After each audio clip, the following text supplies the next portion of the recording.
అందరికీ నమస్తే. ఒక ఇంట్రెస్టింగ్ విషయం మనకు ఒకటి కనిపిస్తున్నది వార్త.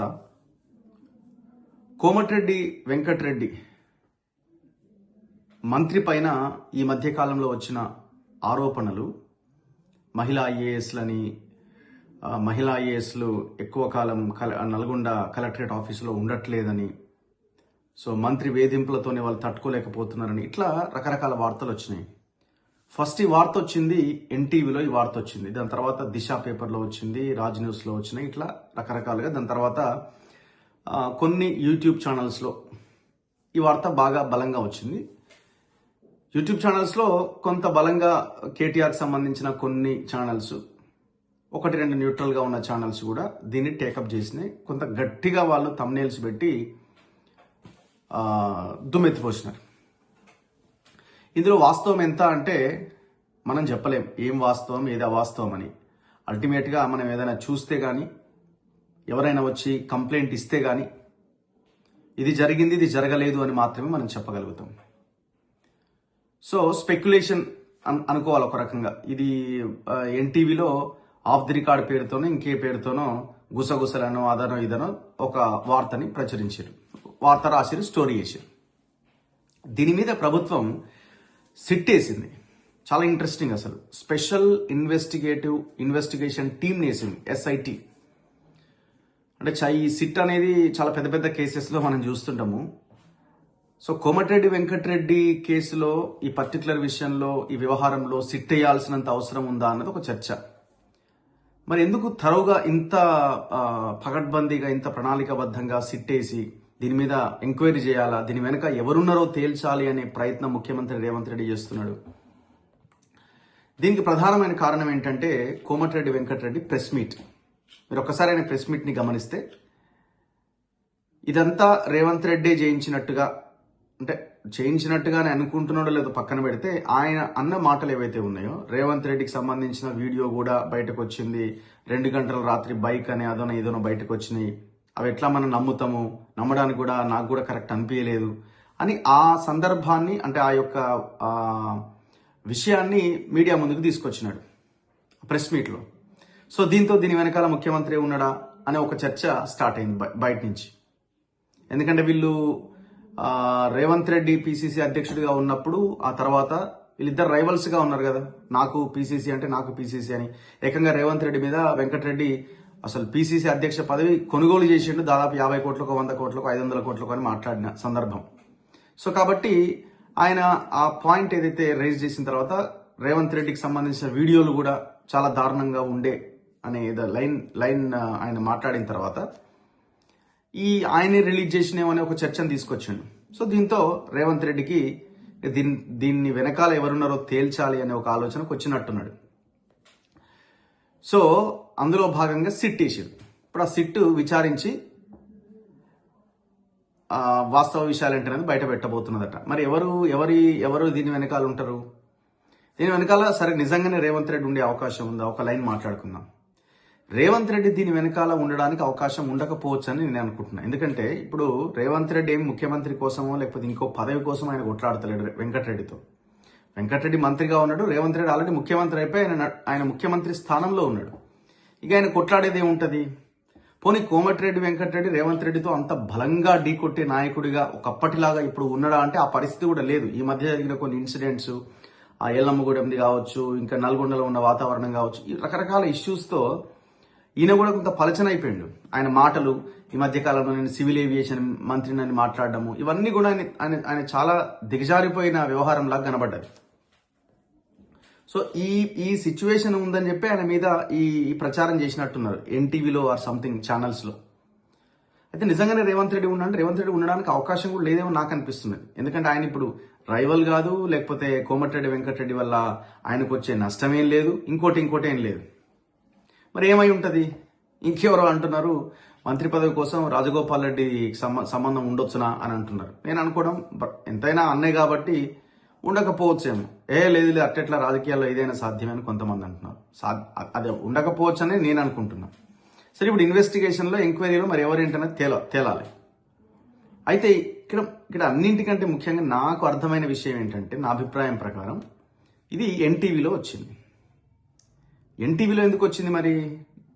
నేను అనుకుని ఎవరో ఒకరు వేయించిందని అయితే నేను అనుకుంటలేను, కానీ నరేంద్ర చౌదరికి వెంకటరెడ్డికి నరేంద్ర చౌదరి అంటే ఎన్టీవీ చైర్మన్, నరేంద్ర చౌదరికి అండ్ కోమటిరెడ్డి వెంకటరెడ్డికి ఎక్కడో ఒక దగ్గర బెడిసి ఉంటుంది.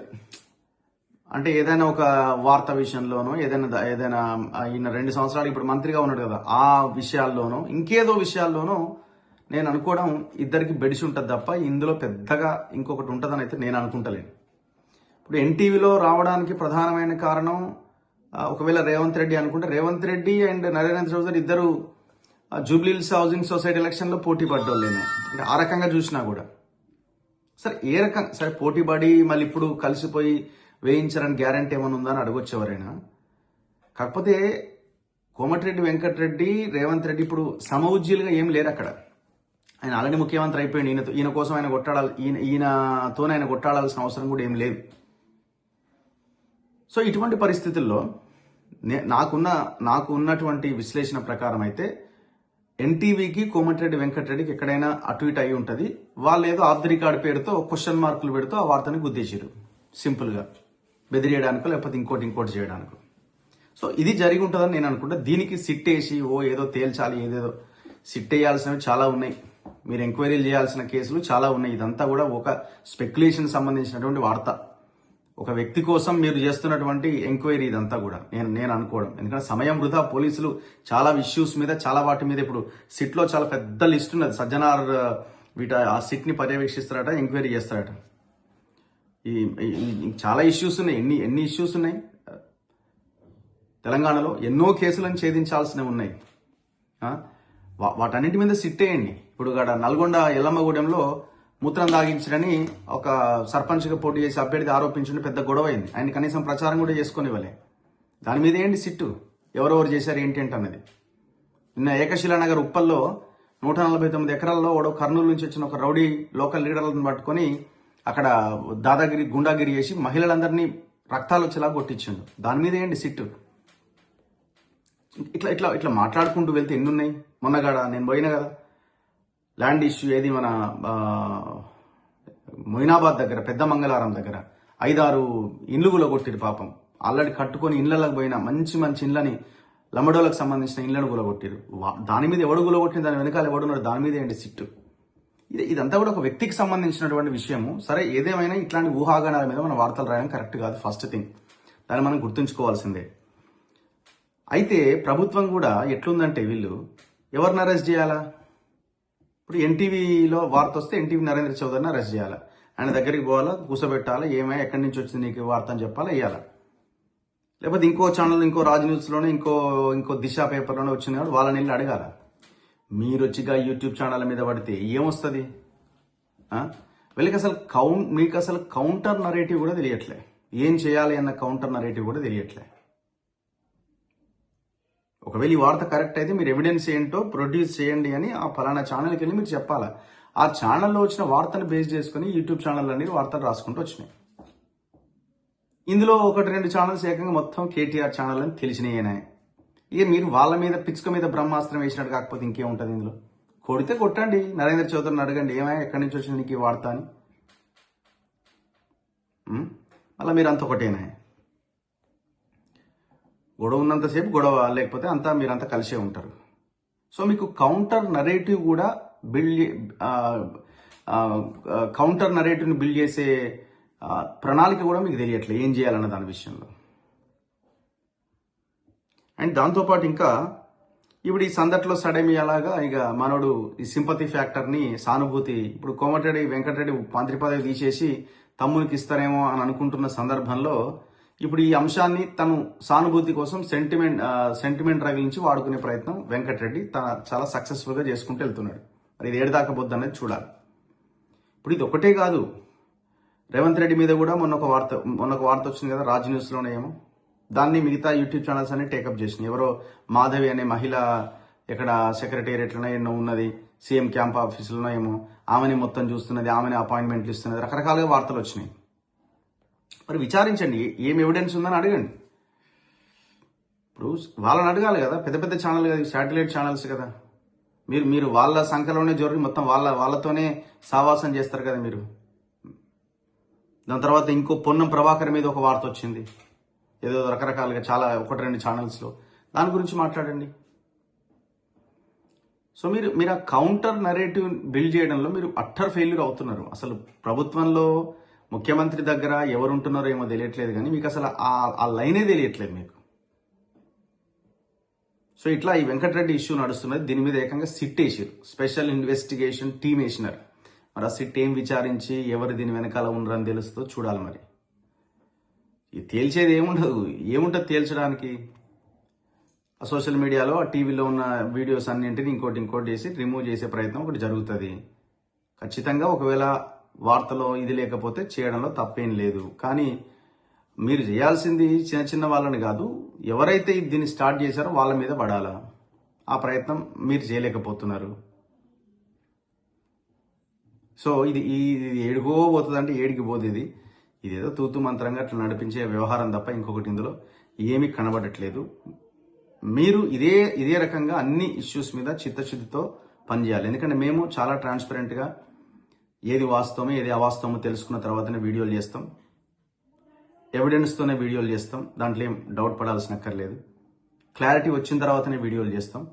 సో మాకు క్లారిటీ ఉంది. అంటే ఇవన్నీ చూసినప్పుడు మీరు ఈ విషయం మీదనే సిట్ వేసినప్పుడు మేము వెలుగులోకి తీసుకొస్తున్న ఎన్నో సమస్యలు ఉన్నాయి కదా. భూముల సమస్యలు ఉన్నాయి, ప్రజలకు సంబంధించిన వేరే సమస్యలు ఉన్నాయి. ఇట్లాంటి సమస్యల మీద కదా మీరు సిట్ వేయాల్సింది, మాట్లాడాల్సింది. నేను వెంకటరెడ్డి మీద ఇట్లా దాడి జరిగితే కరెక్ట్ అంటే దాడి జరిగితే కరెక్ట్ కాదు, నేను కూడా యాక్సెప్ట్ చేయట్లేదు. కానీ ఈ ఇష్యూని ఎట్లా మీరు ఇన్వెస్టిగేషన్ టీమ్ వేసి డిస్కస్ చేయాల్సినంత ఏం లేదు ఇక్కడ. వాళ్ళకి పడక, ఇప్పుడు నరేంద్ర చౌదరికి వెంకటరెడ్డికి పడక వచ్చిన వార్త అది. వేయండి, Narendra Chaudhary NTV Jubilee Hills housing society అక్రమాల మీద సిట్ వేయండి. వెల్కమ్, మేము దాన్ని వెల్కమ్ చేస్తాం. ఏమొస్తుంది ఇది? అది ఆయన మీద చేసిన ఒక అలిగేషన్, లేకపోతే ఇంకోటి. రేపొద్దున మళ్ళీ ఇదే వెంకటరెడ్డి పోయి ఎలక్షన్లకు ముందు అదే ఎన్టీవీలో కూర్చొని ఇంటర్వ్యూ ఇవ్వకపోతే చూడురు మీరు. ఏముంటుంది ఇంట్లో? ఇట్లాంటి అలిగేషన్స్ మస్తు వచ్చినాయి నాయకుల మీద, రాలేదా? అయితే ఈ పర్టికులర్ ఈ ఐఏఎస్, మహిళా ఐఏఎస్ ఎవరైతే ఉన్నారో ఆమె మీద ఆరోపణలు చేశారన్న ఒక కేసు మీద సిట్ విచారించబోతున్నది. దాంతోపాటు రెండోది కూడా ఉన్నది కేసు. ఇంకొక కేసు ఏంటంటే ఈ నెల 11వ తేదీన నారాయణపేట జిల్లా మద్దూరులో తెలంగాణ పబ్లిక్ టీవీ అనే ఒక వాట్సాప్ గ్రూప్లో ముఖ్యమంత్రి రేవంత్ రెడ్డి ఫోటోని అసభ్యకరంగా మార్ఫింగ్ ఏదో చేశారట. సో ఈ నెల 11వ తేదీన దానికి సంబంధించిన కేసు అయిందట. కావలి వెంకటేష్ అనే అతన్ని ఎవరినో అదుపులోకి తీసుకున్నట్టుగా విచారించినట్టుగా కనబడుతున్నది. పోలీసులు చెప్తున్న దాని ప్రకారం గుళ్ళ నరసింహ అనే ఒక వ్యక్తి కంప్లైంట్ ఇచ్చినారు, లోకల్ కాంగ్రెస్ లీడర్ ఒక ఆయన. సో దాని ప్రకారం ఆ కేసు పెట్టారు. దాని మీద అండ్ ఈ అంశాలు, ఈ కోమటిరెడ్డి వెంకటరెడ్డి, మహిళా ఐఏఎస్, ఈ వ్యవహారం దీనిపై కూడా ఎవరైతే తప్పుడు ఆరోపణలు చేశారో దాని మీద కూడా సిట్ విచారించబోతున్నది. అయితే ఈ సిట్ లో 8 మంది అధికారులు ఉన్నారు. 8 మంది. ఈ టోటల్ దీన్ని సజ్జనార్ గారు పర్యవేక్షించబోతున్నారు ఈ విచారణ మొత్తాన్ని. ఇందులో నార్త్ రేంజ్ జాయింట్ సిపిగా ఉన్న శ్వేత గారు, చేవెళ్ల డీసీపీగా ఉన్న యోగేష్ గౌతమ్ గారు, అండ్ హైదరాబాద్ అడ్మిన్ డీసీపీగా ఉన్న వెంకటలక్ష్మి గారు, సైబర్ క్రైమ్ డీసీపీగా ఉన్న అరవింద్ బాబు గారు, అండ్ విజిలెన్స్ అడిషనల్ ఎస్పీగా ఉన్న కుమార్ గారు, అండ్ సిసిఎస్ ఏసీపీగా ఉన్న గురు రాఘవేంద్ర గారు, and CI cell inspector Shankar Reddy గారు, and cyber cell SI Harish గారు. వీళ్ళందరూ 8 మంది అధికారులు ఈ సిట్లో ఉన్నారు. ఈ మొత్తం టీంకి అంటే ఈ సజ్జనార్ నేతృత్వంలో ఈ టీం అంతా పనిచేయబోతున్నది. ఈ 2 కేసులకు సంబంధించిన దాన్ని తేల్చబోతున్నారు అనమాట. సో అందుకే మేమేమంటున్నామంటే ఇది తేల్చాల్సిందే. ఎవరైతే ఆరోపణలు చేశారో వాళ్ళు ఎవరన్నా ఉంటే వాళ్ళు ఎవిడెన్స్ ముందు పెట్టాలి. ఇప్పుడు ఎవరైతే ఇందులో కంప్లైంట్ చేయలేదు, నన్ను కోమటిరెడ్డి ఇట్లా అన్నాడు అట్లా అన్నాడు ఎవరైతే కంప్లైంట్ చేయలేదు, సో మాకు ఇబ్బంది అయిందని ఎవరు కంప్లైంట్ చేసిన పరిస్థితి లేదు. ఒక ఛానల్లో వచ్చింది, దాన్ని మిగతా వాళ్ళంతా క్యారీ చేసుకుంటూ వెళ్ళిపోయినారు ఇష్టం వచ్చినట్టుగా. ఇక ఒకరొకరు నచ్చిన థంబ్నెయిల్ పెట్టుకుంటూ వెళ్ళిపోయినారు. సో ఇప్పుడు ఖచ్చితంగా దీని మీద విచారణ జరగాల్సింది. ఇట్లాంటి వాటికి అడ్డుకట్ట పడాల్సిందే ఒకటి. రెండోది, మాలాంటి మీడియా ఛానల్స్లో వచ్చే వార్తలు జెన్యూన్గా వాస్తవాలని ఎవిడెన్స్తో సహా ముందు పెడుతున్నాం. మరి వాటి మీద కూడా సిట్ వేయాలని డిమాండ్ చేస్తున్నాం, కోరుతున్నాం, రిక్వెస్ట్ చేస్తున్నాం ముఖ్యమంత్రిని. చాలా పెట్టినా కదా, ఇంతకుముందు చెప్పినటువంటి కేసెస్ అన్నీ కూడా మేము బయటికి తీసుకొచ్చినటువంటి కేసులే. ఒక వర్టెక్స్ వర్మ 340 ఎకరాలు ఎయిర్పోర్ట్ ల్యాండ్స్ బాయ్, 2 చెరువులు బాయ్, దళితుల భూములు బాయ్, ఇంత అరాచకం జరిగింది కదా, మరి దాని మీద సిట్ వేయాల్సిన అవసరం ఉందా లేదా మీరు ఒకసారి చెప్పండి. ఇది జెన్యూన్ డిమాండా కాదా ఒకసారి చెప్పండి. ఎన్నో చెరువులు ఆగమైపోయినాయి, వాటి మీద మేము వీడియోలు చేస్తున్నాం, దాని మీద సిట్ వేయాల్సిన అవసరం ఉంది కదా. మేము చెప్పినాం, పోయిన గవర్నమెంట్ హయాంలో 55 చెరువులు